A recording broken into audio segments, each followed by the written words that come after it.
যত শিক্ষা বাড়তেছে মানুষ তত জানোয়ার হচ্ছে, যত শিক্ষা বাড়তেছে মানুষ তত হায়াওয়ান হচ্ছে। হায়াওয়ান যদি নাই হতো, একটা সন্তান আলিয়া মাদ্রাসায় পড়ে, আলিয়া মাদ্রাসায় পড়ে দাঁড়িয়ে আছে, পাঞ্জাবি পড়েছে, এরপরেও প্রেমিকার কথা নিয়ে মাকে হত্যা করতে পারে না। যত যা জামানা খারাপ হলে পরে একটা সন্তান তার মাকে হত্যা করতে পারে, বলেন কতটা জামানা খারাপ হলে পরে একটা সন্তান তার মাকে হত্যা করে। কোন জামানায় আসলাম যেখানে মা সন্তানের জন্য জান্নাত, যেখানে মায়ের পায়ের নিচে আমার জান্নাত, যেই মায়ের চেহারায় তাকাইলে হজের সব পাওয়া যায়, সুবহানাল্লাহ, সেই মাকে হত্যা করতেছে, সেই মাকে হত্যা করতেছে। তাহলে বলেন যে শিক্ষা তার মাকে হত্যা করা, ওটা শিক্ষা না, ওটা শিক্ষা না, ওটা মানুষও না। এগুলা মানুষ নয়, জানোয়ারের চাইতেও খারাপ, জানোয়ার পশুর চাইতেও খারাপ। এই জন্য আমার সমাজের ফিতনা আর 100 বছর আগের 50 বছর আগের ফিতনা এক নয়। আগেও গুনাহ ছিল না তাও না, আগেও গুনাহ ছিল, কিন্তু প্রচার ছিল না, গুনাহের প্রচার ছিল না। প্রচার যখন না থাকে প্রসারও হয় না, আর প্রচার যখন হয় প্রসারও হয়। আগের গুনাহের প্রচার ছিল না, তাই প্রসার হতো না। আর এখন গুনাহ ইউটিউবে ফেসবুকে দেখা দেখা শিখতেছে, তার প্রসার হচ্ছে। নয়তো কিভাবে একটা নারীকে 10 জন মিলে হত্যা করে, কিভাবে সেই সিলেটটা কোন জায়গার ঘটনা, বাচ্চাকে কানাইঘাটে নাকি কোন জায়গায় একটা ছোট্ট বাচ্চাকে পর্যন্ত মেরে পুঁতে রাখছে মুনতাহা। তা দেখেন জামানা কোথায়, শিক্ষা আছে। শিক্ষা, যেই শিক্ষা একটা ছোট্ট 4-5 বছরের বাচ্চাকে হত্যা করায়, আপনারা কি বলেন, ওটা কি শিক্ষা না কুশিক্ষা? এই শিক্ষা অর্জন করে মানুষ হইতেছে না জানোয়ার হইতেছে। এই জন্য জামানা খারাপ হয়ে গেছে। জামানা খারাপ না, জামানার সময় যেটা চলতেছে, ফিতনার সময়, যার কারণে মানুষ খারাপ হচ্ছে। গুনাহ একটা দেখে শিখে 10 জন। আর গুনাহগুলো যদি প্রকাশ না হতো, আর আমাদের সমাজের মিডিয়াগুলো এরা ভালো জিনিস প্রকাশ করে না, এটা নগ্নতা, হিংস্রতা, যত মুভি, যত নাটক, যত খারাপ খারাপ বেশ্যা, এদেরকে প্রচার করে। আলেম দ্বীন হাফেজ কোরআনের প্রচার প্রসার এরা করে না, হলুদ মিডিয়া, এদের কারণেই প্রচার হচ্ছে, প্রসার হচ্ছে। যত গুনাহ হবে এদের ভাগে যাবে। অথচ আগের মানুষের তো এত শিক্ষা ছিল না, কিন্তু তারা জান্নাতি ছিল। আগের মানুষের শিক্ষা ছিল না, তাদের জবানে জিকির ছিল। আগের মানুষের শিক্ষা ছিল না, 5 ওয়াক্ত নামাজে জামাত ছিল। এ মুসলমান, এই জন্য আল্লাহ পাক স্পষ্ট বান্দাকে জানাইছেন, আস-সাবিকুন আস-সাবিকুন আস-সাবিকুন আস-সাবিকুন উলাইকাল মুকাররাবুন ফি জান্নাতিন নাঈম সুল্লাতুম মিনাল আউয়ালিন ওয়া কলিলুম মিনাল আখিরিন। আমার আল্লাহ পাক রব্বুল আলামিন বান্দাকে জানায়া দেয়, জমিনের মধ্যে যতগুলো বান্দা অতীতের অতিবাহিত হয়ে গেল, এরা সব হলো আল্লাহ পাকের জান্নাতি, আল্লাহর নিকটবর্তী, জান্নাতের নিকটবর্তী। জামানা যত রসুলের নিকটে, মানুষ তত আল্লাহর নিকটে। জামানা যত রসুলের জামানা থেকে পিছনে, মানুষ তত জান্নাত থেকে দূরে, জাহান্নামের নিকটে। আমাদের আজকের সমাজ যেই সময়টা আমরা অতিবাহিত করতেছি, 1446 হিজরি চলতেছে। বলেন তো, নবী করিম সাল্লাল্লাহু আলাইহি ওয়াসাল্লামের জামানা থেকে 1446 বছর পরে আমরা অবস্থান করতেছি। তার মানে আমার থেকে 50 বছর আগে যেই ব্যক্তিটা দুনিয়ার জমিনে আগমন করেছেন, আমার থেকে 50 বছর আগে হলেও ওই ব্যক্তিটা পয়গম্বরের নিকটে, জান্নাতের নিকটে। কথাটা কি বুঝছেন আপনারা? যেই বান্দাটা যত অতীতে, ওই বান্দা তত আল্লাহর জান্নাতের নিকটে। এই জন্য আমার বাবা আমার চেয়ে ভালো, আমার দাদা তার চেয়েও ভালো, কারণ তারা রসুলের আমার চাইতে একটু হলেও নিকটে। আর আমি তাদের থেকে পরে আসার কারণে আমি পয়গম্বরের জামানা থেকে অনেক পিছনে। এ মুসলমান, খুব বুঝবেন, আজ থেকে 30-40 বছর আগের কথাও যদি চিন্তা করেন, গ্রামগঞ্জে কোনো মা বোন যদি হাঁটতো, মা বোন হাঁটার সময় পর পুরুষ যখন নজরে পড়ে যেত, এই ঘোমটাটা নাক পর্যন্ত দিয়া সুন্দর করে কোনো বাড়ির উদানের ভিতরে লুকায় যাইত, অথবা গাছের আড়ালে লুকাইত।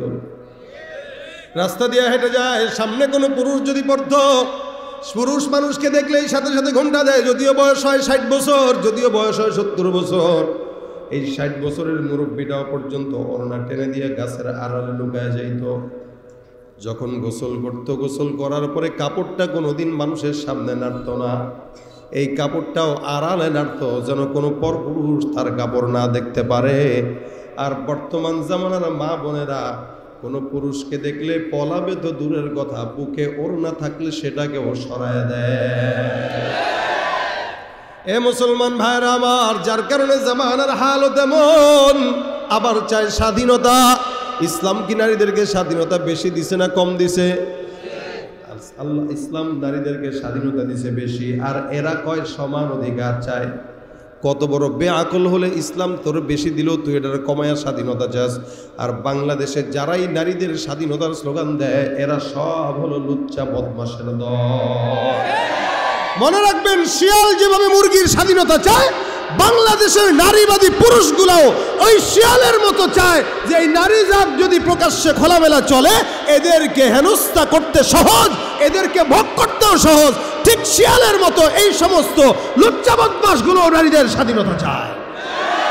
নারী স্বাধীনতার নামে এলো কলঙ্কের জোয়ার, নারী স্বাধীনতার নামে এলো কলঙ্কের জোয়ার। একই নারীর অধিকার কখন জানি শেষ হবে এই অশ্লীলতা। ঠিক না? ওয়ার্ড কমিশনার থেকে ইউনিয়ন পরিষদে ক্রমান্বয়ে দেখো রে ভাই একেবারে সংসদে। নারী থাকবে সুখের নীড়ে, এত কষ্টের কি দরকার? নারী থাকবে সুখের ঘরে, এত কষ্টের কি দরকার? একই নারীর অধিকার কখন জানি শেষ হবে এই অশ্লীলতা। ঠিক না? আগের কালের মা বোনরা পুরুষদেরকে দেখলে পর্দা করত, হেজাব টেনে দিত, নেকাব টেনে দিত, না টেনে দিত, লুকায় যাইত। বর্তমানের মেয়েরা পুরুষদেরকে দেখলে আরো হুমড়ি খেয়ে পড়ে। কথা কয় না? পুরুষ দেখলে হুমড়ি খায়। পরকিয়া বাড়ছে না কমছে? মুসলমান রাস্তায় নারী, বাজারে নারী, যেখানে যান সেখানেই নারী। আর আমরা সব এখন ঘর জামাই বসে আছি শ্বশুর বাড়ি। এই জন্য নারীদের বয়স যদি একটু বেশিও হয়, আর আপনি যদি খালি কোনো মতো আংটি ডাকেন, গেছেন কোন অ্যাঙ্গেল থেকে আমার আংটি মনে হয় বয়স বেশি নাকি? মাত্র 40। বিয়ে আরেকটা করবে করবে ভাব। আর যদি কোনো মতে বাজারে গেছে, দোকানে গেছে, মার্কেটে গেছে, পাশের দোকানের শাড়িওয়ালা দোকানদার কয়, হায় রে ভাবি আইছে, তাড়াতাড়ি চা দে। এই চা দিয়া শুরু হয়, গোনা যেতে যেতে বিছানা পর্যন্ত গড়ায়। এ মুসলমান, ফিতনার জামানা অনেক বেশি। গুনাহ চতুর্দিকে হাতছানি দিয়া ডাকে, যার কারণে মা বোনরা এই অবস্থা। আল্লাহ রাসূল সাল্লাল্লাহু আলাইহি ওয়াসাল্লাম বলেন, আন-নিসাউ হাবাইলুশ শাইতান, জমিনের মধ্যে নারী জাতিরা হলো শয়তানের রশি। এখান থেকে যেই বান্দা যত দূরে থাকবে আল্লাহ পাক তাকে তত বড় বুজুর্গ বানায় দিবে। সুবহানাল্লাহ। এ মুসলমান জামানা, এই জন্য রসুলের নিকটে যারা, আল্লাহর নিকটে তারা, আল্লাহর জান্নাতের নিকটে তারা, রসুল থেকে দূরে যারা তারা জাহান্নামের নিকটে।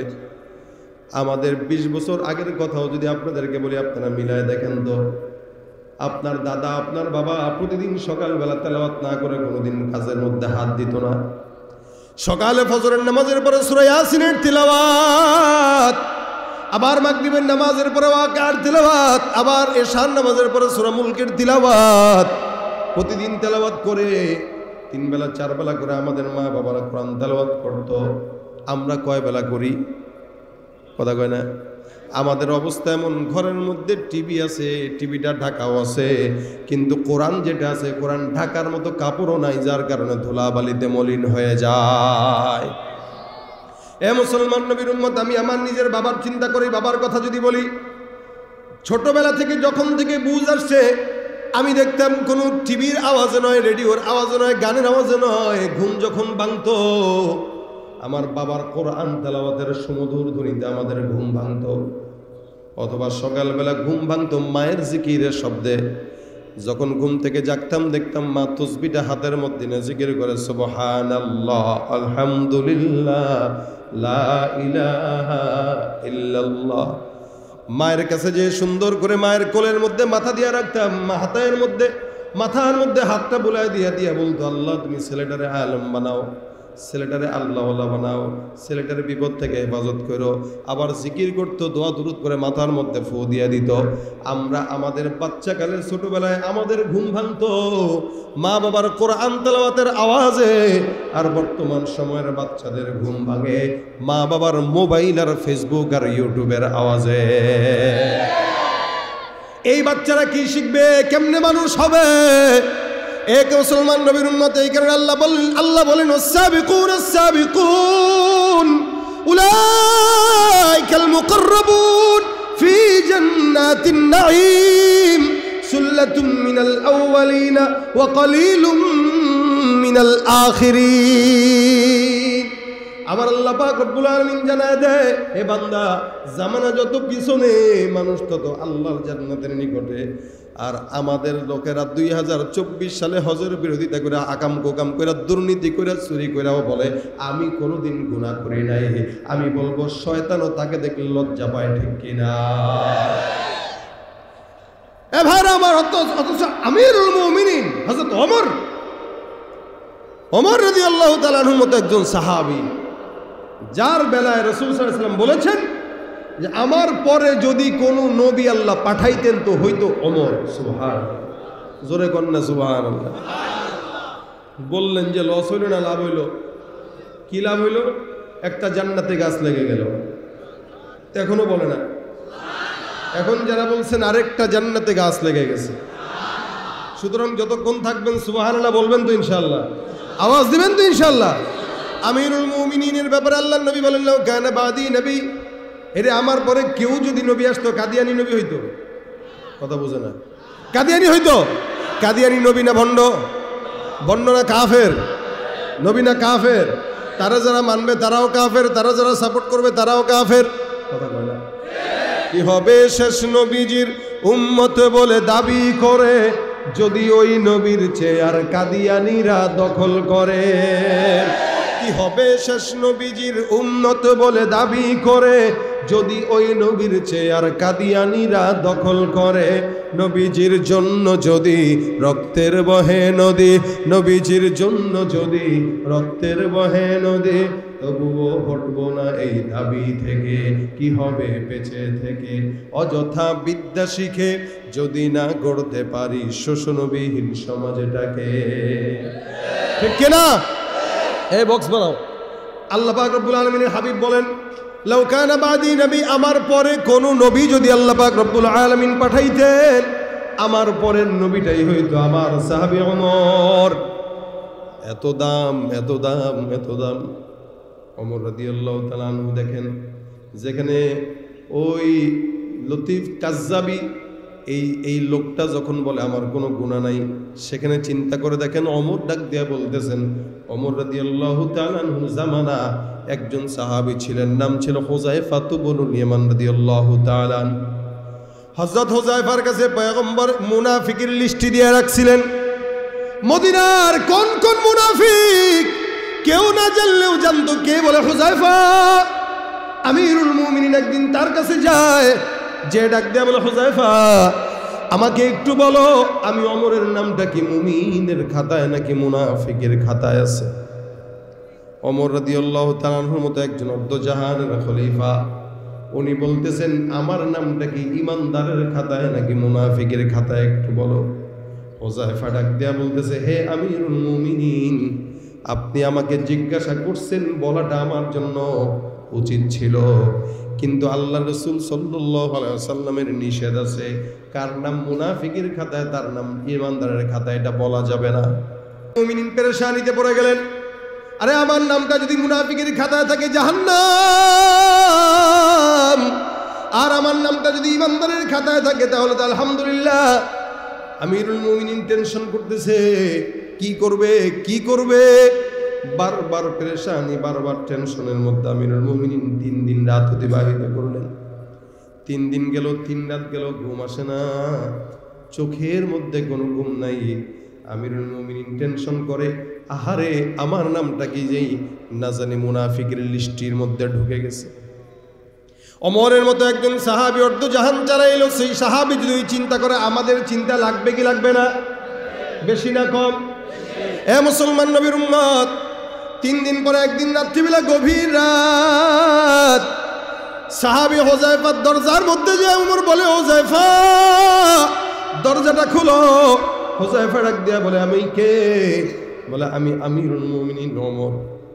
হুযায়ফা বলে, হুজুর এত রাত্রিবেলা কেন আপনি আমার দরজার সামনে হাজির? একবার খবর যদি পাঠাইতেন আমি আপনার সামনে চলে যেতাম। আফওয়ান, মাফ করবেন। ওমর রাদিয়াল্লাহু তাআলা কে বলতেছেন, হুজুর কি করতে পারি আপনার জন্য বলেন। আমিরুল মুমিনিন ওমর ডাক দেয়া বলে, হুযায়ফা আমি তোমার কাছে এমন কোনো কিছু চাওয়ার জন্য আসি নাই, কেবলমাত্র একটা কথার জবাব দেওয়ার জন্য তোমার কাছে আসলাম। সেই জবাবটা তুমি সত্য সত্য আমার কাছে দিবা। আমিরুল মুমিনিন ওমর ডাক দেয়া বলেন, হুযায়ফা আমি আমিরুল মুমিনিন কতদিন হায়াত পাই আমার জানা নাই, তবে আমার ইন্তেকালের পর তুমি হুযায়ফা আমার লাশের জানাজার নামাজ পড়বা কিনা জবাব দাও। ওমর রাদিয়াল্লাহু তাআলা আনহু বলতেছেন, হুযায়ফা আমার ইন্তেকালের পরে আমার জানাজা পড়বা কিনা? হুযায়ফা ডাক দিয়ে বলেন, কি বলেন আমিরুল মুমিনিন, আপনার মতো একজন সাহাবী যার ব্যাপারে আমার পয়গম্বর নবুয়তের মাসলা দিয়া দিছে, কেউ যদি নবী করে আসতো সেই হয়তো আপনি। আপনার মতো একজন সাহাবীর জানাজার নামাজ আমি পড়বো না, এটা কেমনে হয়? আমিরুল মুমিনিন এই কথার জবাব নেওয়ার জন্য গভীর রাতে আপনি আমার কাছে আসছেন, টেনশনের কারণ নাই, আপনি বাসায় যায় নিশ্চিন্তে ঘুমান, ওয়াদা করলাম হায়াত যদি থাকে আপনার জানাজা আমি পড়ব। আমিরুল মুমিনিন এবার নিশ্চিন্ত হয়ে গেলেন। উনি আল্লাহর কাছে হাত উঠায় গেলেন, আলহামদুলিল্লাহ মালিক, আমার প্রশ্নের জবাব মিলে গেল। হুযায়ফা আমার জানাজার নামাজ পড়বে, আমি খুশি। হুযায়ফা ডাক দিয়া বলে, এইটা কথার জবাব দেওয়ার জন্য গভীর রাতে আপনি আমার দরজায় কেন? এই কথাটা জানার জন্য আপনার এমন কি দরকার? আমিরুল মুমিনিন ওমর ডাক দিয়া কয়, হুযায়ফা বুঝবি না, সেদিন তোর কাছে আমি জানতে চাইলাম আমার নামটা কি মুনাফিকের খাতায় নাকি ইমানদারের খাতায়।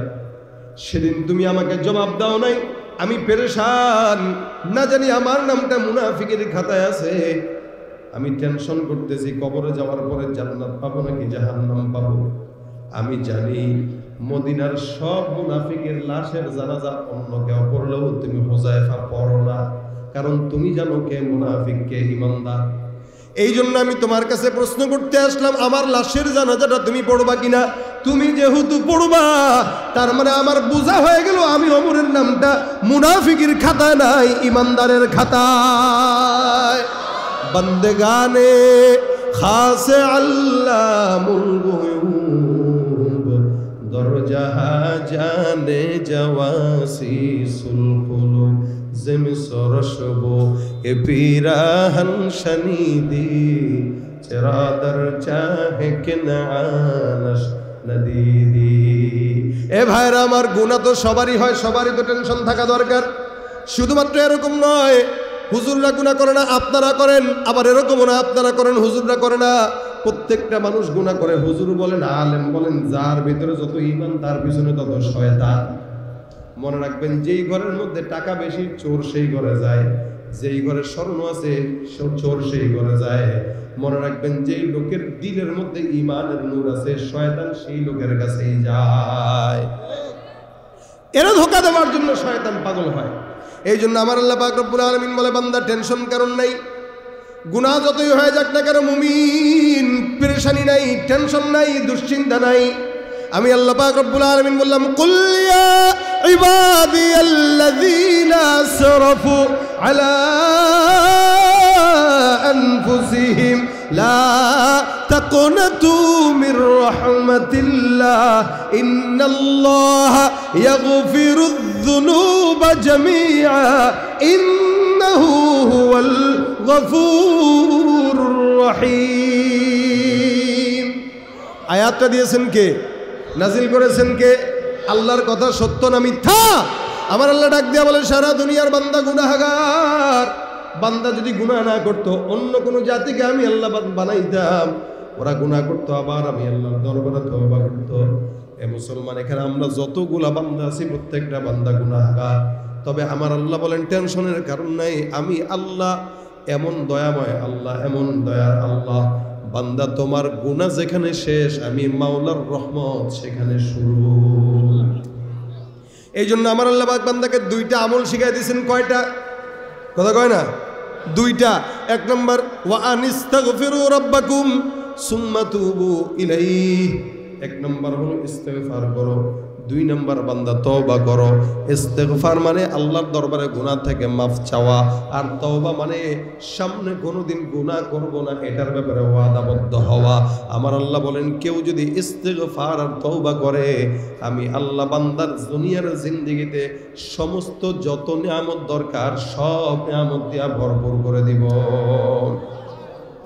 এ ভাইরা আমার খুব বুঝবেন, কেউ যদি আল্লাহর দরবারে বেশি বেশি ইস্তেগফার করে, নবী বলেন প্রত্যেক দিন কেউ যদি শোয়ার আগে অন্তত বা দিনে যখনই মন চায় গুনার কথা চিন্তা করি, কেউ যদি বলে আস্তাগফিরুল্লাহ, নবী ডাক দিয়া বলেন পাহাড় সমান যদি গুনাহ হয়, সমুদ্রের ঢেউ সম পরিমাণ যদি গুনাহ হয়, সমুদ্রের ফানা পরিমাণ সমান যদি গুনাহ হয়, আমার পয়গম্বর বলেন একবার ইস্তেগফারের মাধ্যমে আল্লাহ পাক বান্দার সব গুনাহগুলো মাফ করে দেয়।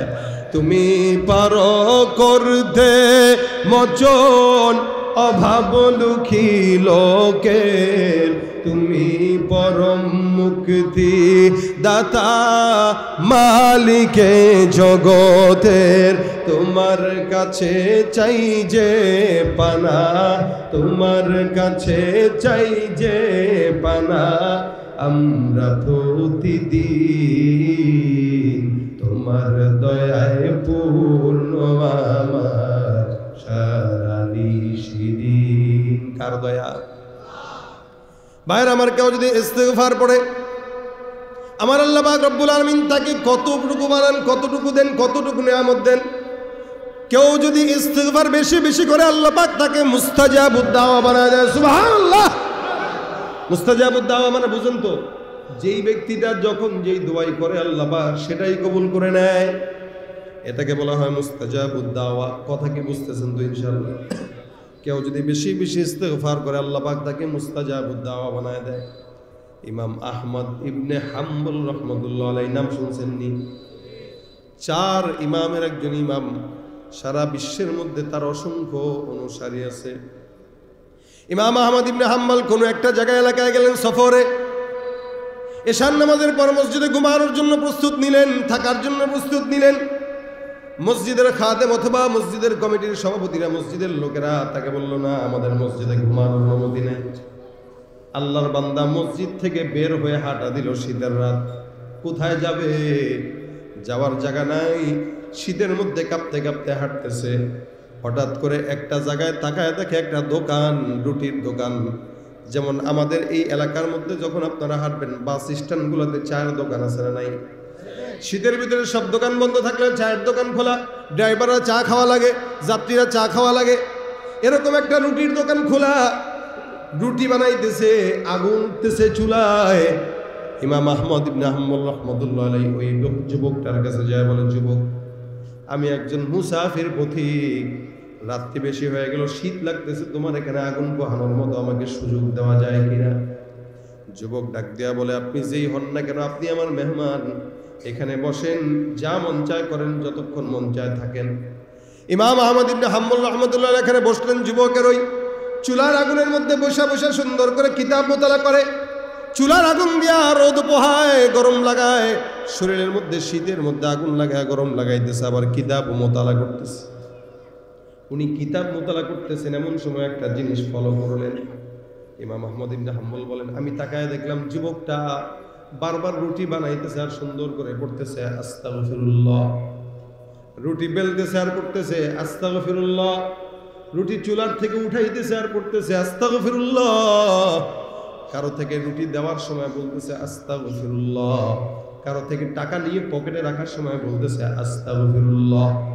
আহমদ ইবনে হাম্বল রাহমাতুল্লাহ আলাইহি চিন্তা করলেন, রাসূল সাল্লাল্লাহু আলাইহি ওয়াসাল্লাম হয়তো এরকম যুবকের ব্যাপারেই বলেছেন, ওয়াশাবুন নাশা ফি ইবাদাতিল্লাহি তাআলা, কিয়ামতের ময়দানে 7 প্রকার মানুষকে আল্লাহ পাক আরশের নিচে স্থান দিবে। এর মধ্যে এক প্রকার হইল ওই যুবক যে যুবকটা তার যৌবন বয়সে আল্লাহর ইবাদতের সময় কাটিয়েছে।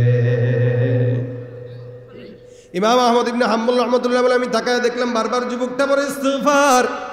আমি যুবকের দিকে তাকায় বললাম, যুবক তোমাকে আমি সব সময় দেখলাম, যতক্ষণ আসলাম ততক্ষণই দেখলাম বলে আস্তাগফিরুল্লাহ, ইস্তিগফার বলতে। কেন তোমার বয়সে তো যুবকটা এত ভালো হয় না, তুমি কেন ইস্তিগফার পড়ো বলো তো? যুবক ডাক দেয়া কয়, হুজুর আপনি কে আমি আপনাকে চিনি না, তবে আমি ইস্তিগফারের আমল যখন থেকে পড়লাম তখন থেকে আমি এই যে লাগাতার শুরু করছি আর কোনোদিন ইস্তিগফারের আমল শেষ করি নাই। আর এই ইস্তিগফারের আমলের বরকতে আমার আল্লাহ পাক রব্বুল আলামিন আমাকে মুস্তাজাবুদ দাওয়া বানিয়ে দিয়েছে। তার মানে বলে আমি যেই দোয়াই করি আল্লাহ সেটাই কবুল করে। সত্যি? বলে হ্যাঁ। যুবক ডাক দেয়া কয়, ইস্তিগফারের কারণে আল্লাহ পাক আমার মুস্তাজাবুদ দাওয়া বানাইছে। বলে আমি আমার জিন্দেগিতে এমন কোনো চাওয়া নাই যেটা আল্লাহ কবুল করে নাই, যাই চাইলাম কবুল হয়ে গেছে, কারণ আমি জবানে ইস্তিগফার ছাড়া অন্য কোনো আমল উঠাই না। কিন্তু হ্যাঁ, একটা দোয়া আল্লাহ পাক কবুল করে নাই। কি দোয়া?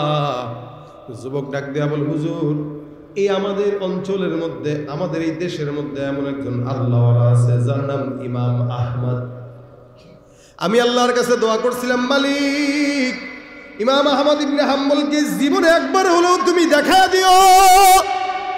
এখনো পর্যন্ত আল্লাহ পাক রব্বুল আলামিন দোয়া কবুল করে নাই। আমি আল্লাহর কাছে বারবার চাই, আল্লাহ আমার সব দোয়া কবুল হয়ে গেছে, কিন্তু এই দোয়াটা কেন কবুল হয় নাই?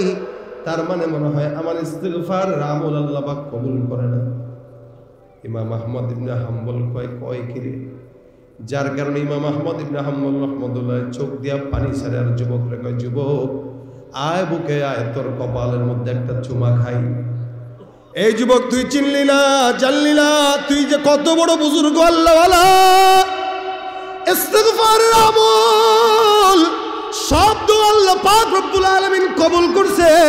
তুই মনে করছো যে একটা দোয়া কবুল করে নাই? তুমি কি জানো তোমার ওই দোয়াটা কবুল করার জন্য ইমাম আহমদ বিন হাম্বলকে আল্লাহ কান ধইরা তোমার ঘরের দরজায় নিয়ে আসছে।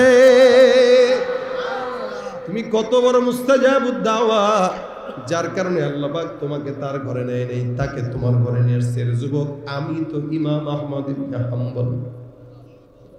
যুবকটা আল্লাহর কাছে ডাক দেয়া কয়, মালিক তোমার কুদরতি কদমে সিজদা দিয়া কথা বলার মতো আমার দুঃসাহস নাই, আমার কৃতজ্ঞতার ভাষা নাই। যেই মানুষটা আমি খুঁজতে খুঁজতে খুঁজতে খুঁজতে হায়রান, সেই মানুষটাকে তুমি আল্লাহ আমার দোয়া কবুলের জন্য আমার সামনে দাঁড়া করায় দিছ। এ ভাইরা আমার, এই কারণে নবী বলেন, কেউ যদি ইস্তিগফার করে, মাল্লাজিমাল ইস্তিগফার জাআলাল্লাহু লাহু মিন কুল্লি হাম্মিন ফারজা ওয়া মিন কুল্লি দিকিন মাখরাজা ওয়া রাযাকাহু মিন হাইতু লা ইয়াহতাসিব। কোন বান্দা যখন জবানের মধ্যে ইস্তিগফার উঠায় নেয়, আমার পয়গম্বর বলেন যত মুসিবত, যত টেনশন, যত পেরেশানি সব কিছু আল্লাহ পাক রব্বুল আলামিন দূর করে দিবেন। সুবহানাল্লাহ। আর যদি রিজিকের অবস্থা খারাপ হয়, এমন জায়গা থেকে রিজিকের ফয়সালা করবে বান্দা কল্পনাও করতে পারবে না। এ ভাইরা আমার, এই কারণে ইস্তিগফার অনেক বড় আমল, যেটা আল্লাহ পাক নিজে দিয়েছেন। ওয়া ইস্তাগফিরু রাব্বাকুম, আল্লাহ বলে তোমরা তোমাদের রবের কাছে ইস্তিগফার করো। এ মুসলমান, হাসান আল বসরির নাম শুনছেন তো? কথা কয় না? ঘুমাইতেছেন? হাসান বসরি রহমতুল্লাহ আলাইহি বহুত বড় বুজুর্গ। উনি একবার খানকার মধ্যে বসা আছেন 2-4 জন নিয়ে। উনার সামনে একজন লোক আসলো, এসে ডাক দেয়া কয়, হুজুর গুনাহ এমন করছি, এমন কোনো গুনাহ নাই যে এই গুনাহটা করি নাই। এমন একটা আমল শিখায় দেন যে আমলের কারণে আল্লাহ পাক সব গুনাহ মাফ করে দিবেন। হাসান বসরি ডাক দেয়া কয়, যাও যাও বেশি বেশি ইস্তিগফার করো। কি পড়ো? কি পড়ো? ইস্তিগফার করেন, আস্তাগফিরুল্লাহ। ইনশাআল্লাহ নিয়ত ভালো থাকলে গুনাহ মাফ হয়ে যাবে। হাসান বসরি ডাক দেয়া কয়, যাও ইস্তিগফার করো। আরেকজন আসলো। দ্বিতীয় লোকটা এসে ডাক দেয়া কয়, হুজুর আমাদের এলাকার মধ্যে আসমান থেকে বৃষ্টি হয় না, এমন কোন আমল শিখায় দেন যে আমলের কারণে আসমান থেকে আল্লাহ পাক বৃষ্টি দান করবে। হাসান বসরি যায় কয়, যাও যাও বেশি বেশি ইস্তিগফারের আমল করো। আবার 3 নম্বর একজন বান্দা এসে কয়, হুজুর আমার সম্পদ নাই, আমাকে এমন কোন আমল শেখায় দেন যে আমলের কারণে আল্লাহ পাক সম্পদ দান করবে। হাসান আল বসরি রহমতুল্লাহ আলাইহি বলেন, যাও যাও বেশি বেশি কি পড়ো, ইস্তেগফার। আরেকজন এসে ডাক দেয়, হুজুর আমার সন্তান হয় না, বিয়ে করলাম অনেক বছর হয়ে গেল, এমন কোন আমল শিখায় দেন যে আমলের কারণে সন্তান আল্লাহ দিবেন। সন্তান দেনেওয়ালাকে আল্লাহ, রিজিক দেনেওয়ালাকে, বৃষ্টি দেনেওয়ালাকে, গুনাহ মাফ করেনেওয়ালাকে। কিন্তু আমাদের দেশে কিছু বেআকল আছে যারা সন্তান না হইলে আজমির শরীফে খাজা বাবার দরবারে দৌড়ায়, মাজারে যায় সেজদা করে, বাবার কাছে যায় কয় বাবা সন্তান দেওয়া ছাড়া না। মনে রাখবেন, বাবার কাছে সেজদা দিয়া ইমান হারা হওয়া ছাড়া অন্য কোনো কিছু পাওয়া যায় না। বাবার কাছে যাইবেন, সেজদা দিবেন, বাবার কাছে যাইবেন, পূজা করবেন, বাবার কাছে যাইবেন, সন্তান যাবেন, বাবার কাছে যাইবেন, সম্পদ চাবেন। কশিন কালেও সম্পদ সন্তান দেনেওয়ালা বাবা না। অনেক সময় অনেক বিয়া করলে কয়, হুজুর বাবা গো এই যে বউ নিয়ে আসলাম সন্তান হয় না। বাবাও চিন্তা করছে সুন্দর তো আছে, ঠিক আছে যা তোর বউরে 1 মাসের চিল্লায় রেখে যা খানকায়, 1 মাসের চিল্লায় খানকায় রেখে যেতে কয়। সুমন্তা সু কালাকুত্তার গুটু ফুটু দিয়া এরপরে 1 মাস পরে আইসা কয় যে তোমার বউরে কিছু একদম খুশুসি আমল দিছিলাম, আশা করি এবার বাচ্চা হবে। 1 মাস বাবার দরবারে, মাজারে অথবা খানকায় অথবা পীরের কাছে বউ যদি মান্নত করে রেখে আসেন, মনে রাখবেন বউ আর আপনার বউ নাই, মা হয়ে গেছে। আর ওই সন্তান যেটা আসবে এটা আপনার না, আপনার বাপের সন্তান, যারও সন্তান। ঠিক কিনা জোরে কর। পীরগিরি আর মাজার পূজা চলছে দেশটা জুড়িয়া, শিরকি আর ভণ্ডামিতে দেশটা গেছে ভরিয়া। পীরগিরি আর মাজার পূজা চলছে দেশটা জুড়িয়া, শিরকি আর ভণ্ডামিতে দেশটা গেছে ভরিয়া।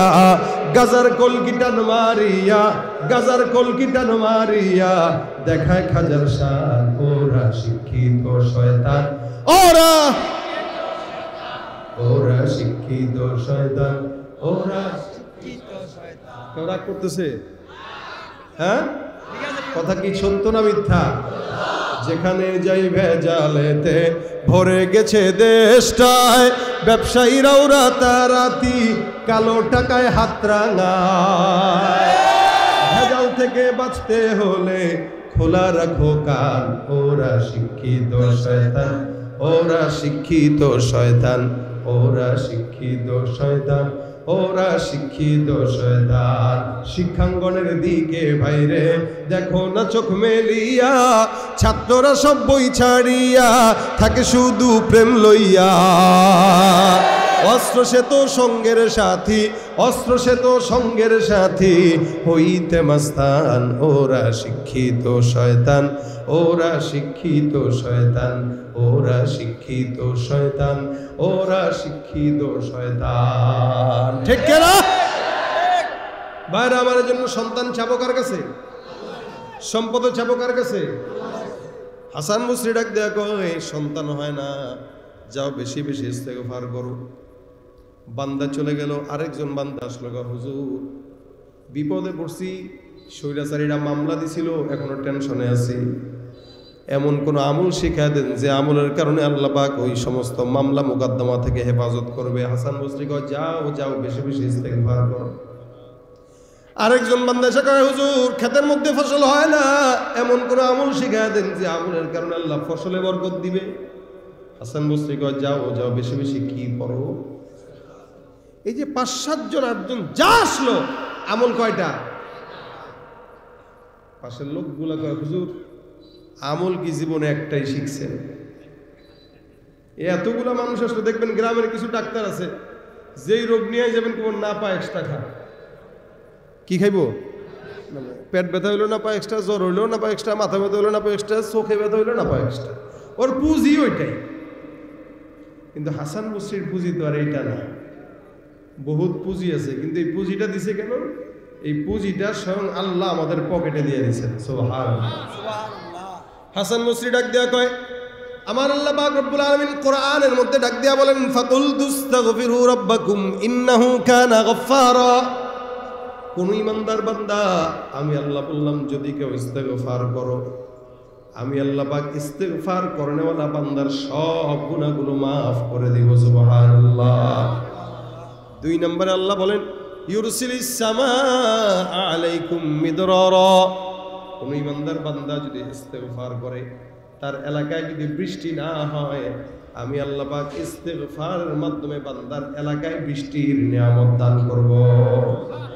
শুধু তাই নয়, ইউমদিদকুম বিআমওয়ালিন ওয়া বানিন। কারো যদি সন্তান না থাকে, সম্পদ না থাকে, সন্তান আর সম্পদ দেনেওয়ালা আমি আল্লাহ।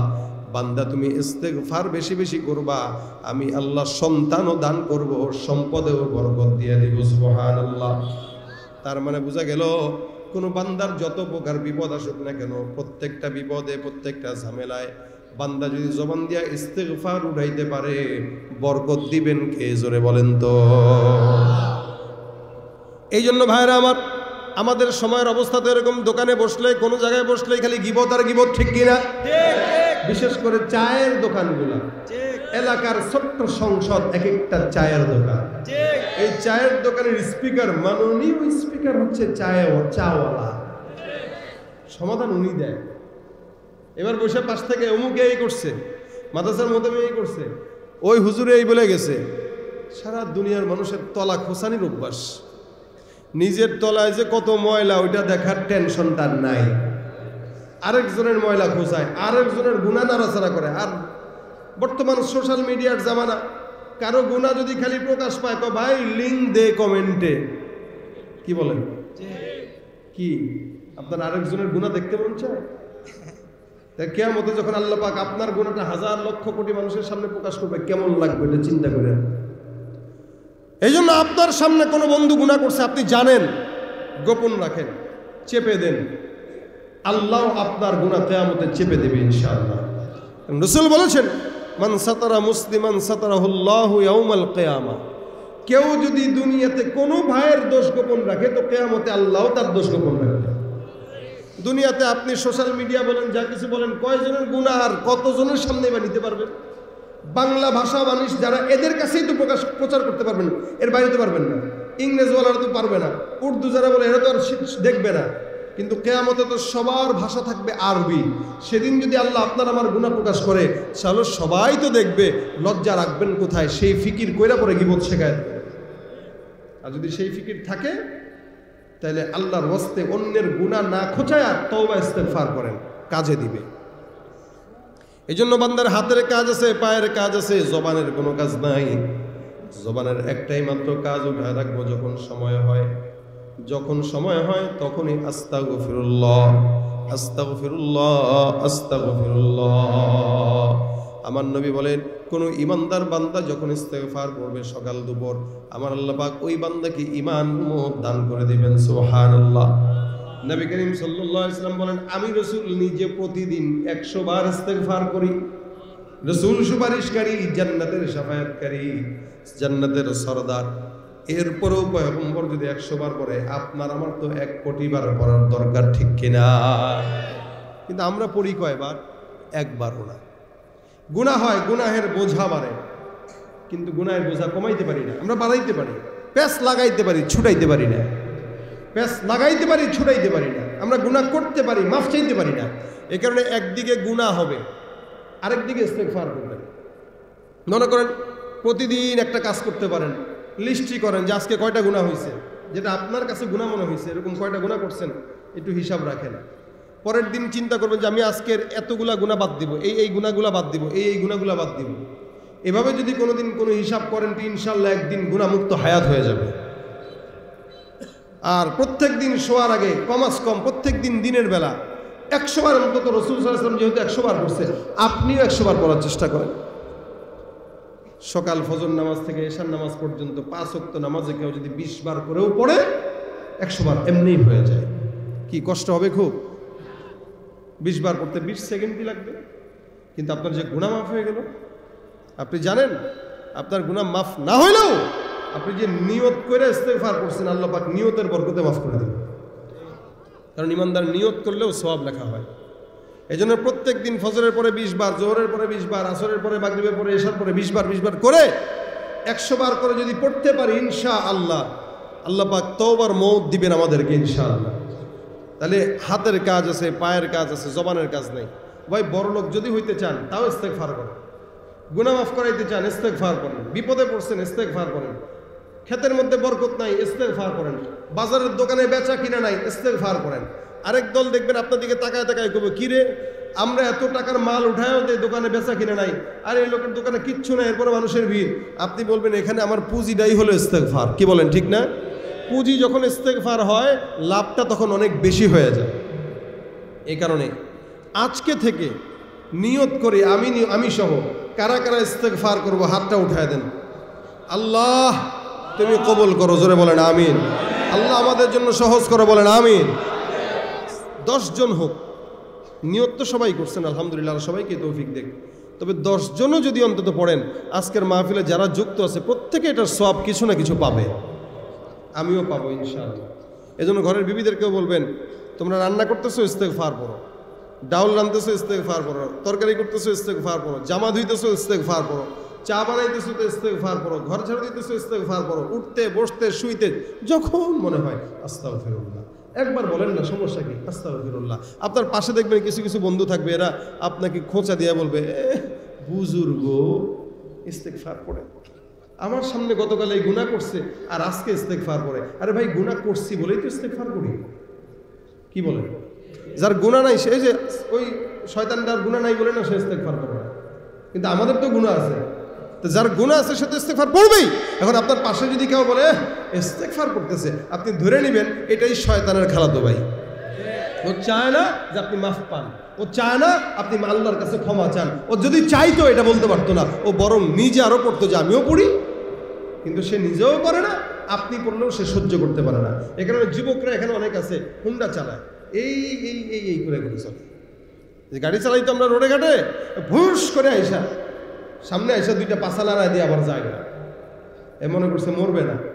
এই ফাইজলামি বাদ দিয়া হুন্ডা চালানোর সময় ইস্তেগফার জবান দিয়ে উঠান। যদি মরণ সামনে লেখাও থাকে, ইনশাআল্লাহ আল্লাহ পাক ওটাকে দূর করে হায়াত বাড়ায় দিবেন। ইস্তেগফার অনেক বড় আমল, যেটা বান্দার সব অকল্যাণ থেকে বান্দাকে হেফাজত করে, রিজিকের ওসাআত দান করে, বড় লোক বানায় দেয়, ধনী বানায় দেয়, বিপদ মুক্ত করে দেয়, ঋণ মুক্ত করে দেয়। আল্লাহ পাক হায়াতে, ইমানে, আমলে সব কিছুতে বরকত দিয়ে দেয়। সুবহানাল্লাহ। এই জন্য জবানে ইস্তেগফারটা উঠাবো, রাজি আছি?